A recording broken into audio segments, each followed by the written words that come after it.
For today's video, no, here's another Windows 11. This is a Phoenix Light OS. So, matagal ko na rin ginagamit to before. Gumawa nito guys si FB Conan. Kung makikita nyo dito sa ilalim, no? Okay, created by FB Conan yan. And yung size ng ISO niya, nasa 1.34 GB lang. Napakaliit lang. So, next natin. So, delete muna natin tong previous ano natin, no? Mga Windows files partition. Okay, so, delete lahat. Delete. Uy! Ay, putang ina! Na-delete ko yung ano. Yung backup ko. So, ito yung sinasabi ko sa inyo kapag na-delete nyo yung backup. Diba? Nag-unallocated siya. Yung nagtanong dyan, may nag-message sa akin eh. O, eto, panoorin mo to ha. Bonus na rin natin to. Bonus round na rin natin to. O, lagay muna natin yung Sergey Strelik. Kaya sinasabi ko sa inyo, dapat meron kayong ganito Sergey Strelik. Paano na lang kung sa client nyo yan. Tapos, hindi nyo alam, napaka-importante yung mga files, diba? So, patay ka, madidimanda ka pa pag mumultahin ka pa niya. Then, so, diba, sinabi ko sa inyo noon to. Madalas ko nangyayari sa akin to, yung delete lahat. Ando pa naman lahat ng games. Click the starts, programs, Windows PE, hard disk, and then, AOMI na lang. So, dito, ito yung loss na wala, no? Unallocated siya. Ito yung na-delete natin, diba? Tama, ito nga. Ito yung backup ko eh. 512 GB yun. So, ganito lang gagawin nyo guys. Recover. Partition recover. Kingston. Next. Fast search. Select. Proceed. Finish. O, ayan na siya. Pati yung pangalan na backup nandyan, no? Kinabahan ka, no? Alam mo na, wala na. Ang daming files. Yari ka pag di mo na-recover yun, di ba? Kaya ingat kayo, ha? Yung mga baguhan. So, close natin. And reboot natin ulit. You know? Okay, next na tayo. Next. New. Apply. Format. Okay. So, meron nga pala tayong ginamit dyan na SSD, guys, na nakakabit na. Yung OSCO. OSCO guys is 3 years warranty. Napaka-importante ng warranty kapag bibili tayo ng SSD, no? Yung iba kasi 1 year lang. Kasi OSCO is 3 years warranty yan. So, next na natin. Umabot tayo ng 100K. Pamigay natin tong Oreco SSD and yung USB SSD. Year 2022, nirelease to ni Oreco SSD. Ito yung bagong labas nila na USB SSD type, ha? Okay? So, idle time. Ito siya. Siyempre, wala pang running yan, eh. Wala pa tayong apps na nilagay, eh. Process. So, 6% memory. Check natin yung license, properties.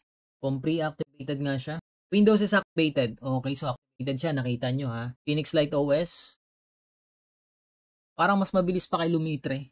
Napansin ko eh, mabilis pa kay Lumitre yung format niya. Wait lang natin yung driver. Nag-i-install pa. Nagda-drive pa.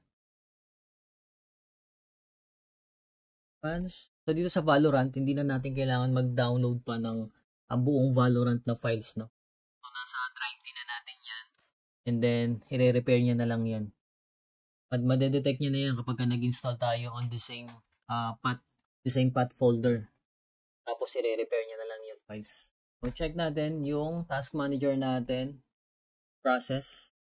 So, memory niya is 11% and 1% sa CPU. Idle time yan, no? Ayos ah. Dun sa normal na OS, nasa 20 plus, no? So, very light lang talaga to. Okay? Now, let's run. Huwag ka mag-error. You know? Play. Now, let's go to the settings. Video quality. Graphics. Okay. So, na-adjust na natin to. Play and then spike rush tayo para mabilis lang. Match found. Ayun ang error. Nakita niyo yung error. This version of Vanguard requires UEFI secure boot. Okay, so eto guys, no. Require lang yung secure boot. So, papakita ko sa inyo paano yan, no. I-fix. So, punta tayo sa BIOS. And then, F7. And then, punta tayo sa boot. Basta kung magkaiba man tayo ng BIOS, guys, no? BIOS setup natin. Lagi nyo lang hanapin yung sa boot. Or minsan kasi nakalagay dun yung secure. No? Basta boot lang ngayon, secure boot. Then, enter nyo dyan. OS type. Lagyan nyo ng Windows UEFI. Okay? So, secure boot mode. So, okay lang yan standard. And then, save changes and restart. Okay. Okay, so let's run again. The Valorant. Namaya ka na. Start all back. Start. Match found. Heaven knows. Hindi na lumabas yung error, no? Spike rush.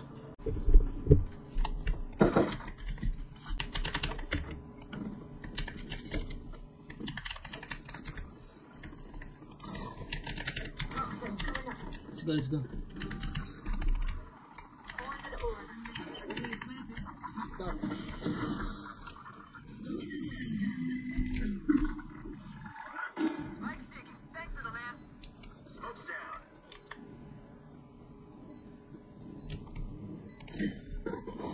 Neutralized.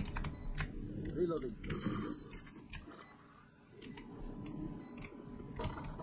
Seryoso muna ako, seryoso.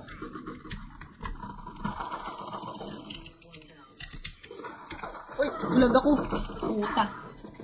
Lumabas ka pa kasi doon. FPS natin guys, nakikita nyo. 315, nagti-320 siya. Fake tayo sa C. 30 seconds left. Bagal ng kamay ko. Yawa.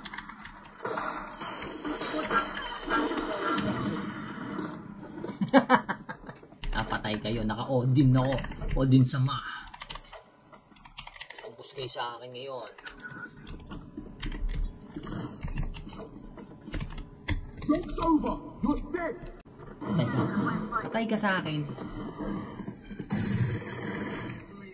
Patay ka, boy. Patay ka, boy. Favorite ko yung Odin eh.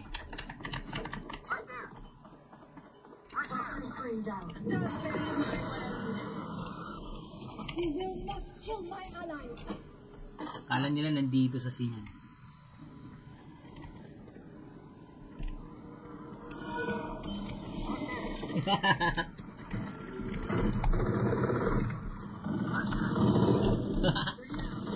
Ayun, sayang. Nice, panalo. Okay, kala ko bot prod na naman ako eh. So nakita nyo ha, malinis na malinis, walang error, very smooth, and yung FPS natin umabot ng 300 plus. Naku, magagawa na naman itong mga to. Okay. Okay, so sa mga gusto ng link na to, yung link natin again guys, nandiyan sa comment section, yung group channel natin, no? Yung TechFam, or nasa bio, nandun lang siya. So again guys, maraming salamat sa inyo sa walang sawang pag-support sa akin, especially mga subscribers natin. Thank you. Kahit na wala tayong nakahanda doon, pero nandun pa rin kayo nakasub sa atin, no? Thank you. God bless you all guys, no?